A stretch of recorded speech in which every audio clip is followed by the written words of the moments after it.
Álvaro Idazu. La crisis. Éramos felices. Todas las familias tenían trabajo, ganaban dinero y vivían bien. Como tenían dinero, compraban cosas, entre ellas una casa, un chalet o un apartamento en la playa. El dinero era barato y los bancos ganaban dinero prestándolo, por lo que empezaron a dar créditos sin prestar atención a quién se lo daban y para qué. Los directores de esos bancos ganaban mucho dinero dando esos préstamos, y la ambición les cegó.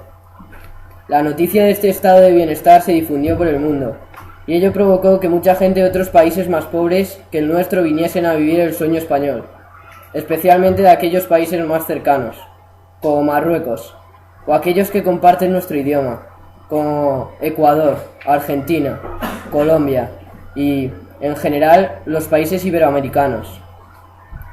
El Estado también era feliz, pues, a pesar de haber bajado los impuestos, la recaudación era mayor, y sus cuentas arrojaban superávit, pues al haber mucha gente, la mayoría de ella con trabajo, había más consumo, y por tanto, más recaudación vía impuestos.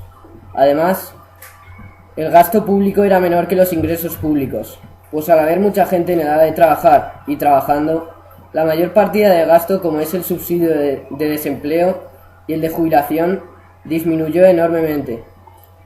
Y de repente, casi sin darnos cuenta, o sin querer darnos cuenta, todo cambió. La ambición de ganar dinero fácilmente, a través de la especulación, hizo que mucha gente se dedicase a construir casas, para lo cual pedía a los bancos grandes cantidades de dinero prestadas. Pero se hicieron tantas casas y los precios de las mismas habían subido tanto que la burbuja inmobiliaria que se había creado estalló, y la mayoría de las familias sin felicidad se quedó. La gente dejó de comprar casas, con lo que los que las habían construido o las estaban construyendo no pudieron devolver al banco los préstamos que habían pedido y empezaron a despedir a sus trabajadores, para ahorrar y no tener que cerrar. Pero ya era demasiado tarde, y muchas tuvieron que cerrar. En poco tiempo, mucha gente se quedó en paro, y tampoco pudo pagar al banco los préstamos que les habían dado para comprar su casa. Los que habían venido de otros países regresaron, y muchos españoles tuvieron que irse a otros países en busca de trabajo. Toda la riqueza generada en los años de bonanza se esfumó, tan rápido como la casa de los cerditos que no fueron previsores.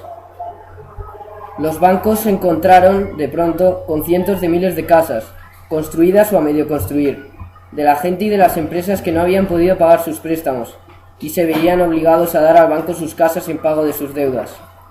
Pero como al haber más casas de las que la gente podía o quería comprar, sus precios habían caído casi por los suelos. Los bancos se encontraron con que las casas que habían recibido de la gente que no podía pagar sus préstamos no valían el dinero que dichos bancos habían prestado. De este modo, los bancos tuvieron que destinar gran parte del dinero que habían ganado en los años de bonanza a cubrir esas grandes pérdidas. Pero no acabaron ahí los males de los bancos. El Estado, que había vivido en los años de bonanza por encima de sus posibilidades reales, dedicándose a construir más vías de trenes de alta velocidad que en ningún otro país, más aeropuertos que en ningún otro país, en ciudades con escasa población que nunca serían rentables, y a despilfarrar, en definitiva, los recursos que los ciudadanos habían generado con su esfuerzo y sus impuestos. Como el Estado gastaba mucho más de lo que ingresaba, necesitaba que alguien le prestase dinero para financiar esa diferencia. Para eso, emitía unos papelitos que prometían a quien los comprase recibir, un tiempo después, una cantidad igual al precio pagado más unos intereses. Esos papelitos se llamaron deuda del tesoro. En los buenos tiempos en que el Estado era de fiar, todo el mundo compraba esos papelitos, pues estaban garantizados por el Estado, lo que significaba que los compradores recuperarían su dinero, pasase lo que pasase, y además ganarían un importe adicional, por los intereses que los pagaría el Estado. Pero, de repente, la gente dejó de fiarse del Estado, pues había acumulado tantas deudas que dudaban que pudiese generar recursos suficientes para devolver su dinero a la gente que comprase la deuda del tesoro. Para que la gente no dejase de comprar los papelitos del Estado, este tuvo que prometerles pagarles unos intereses altísimos. Y todos conocimos a la prima de riesgo, pues el tal riesgo y su prima casi se nos llevan por delante.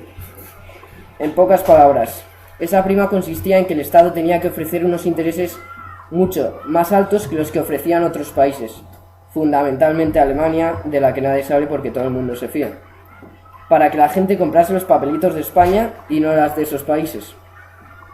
Como la gente no compraba los papelitos de España, tuvieron que hacerlo los bancos.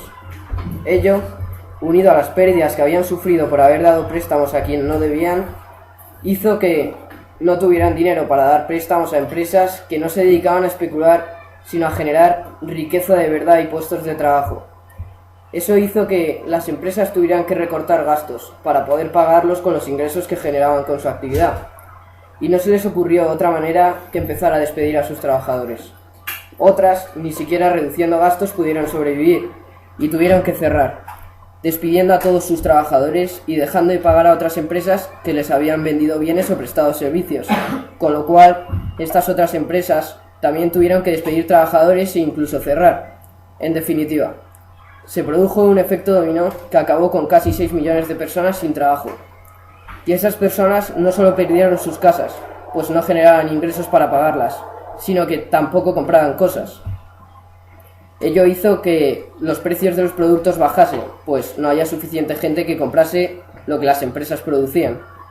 Así, del riesgo de inflación se pasó al riesgo de deflación, que es peor todavía, pues si los precios son bajos, las empresas no ganan dinero, y si no ganan dinero se produce lo que ya conocemos, que despiden a sus trabajadores o incluso cierran.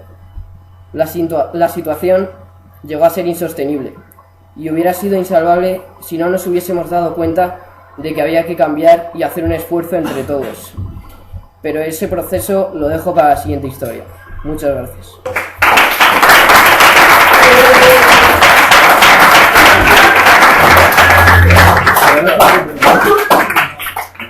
Pero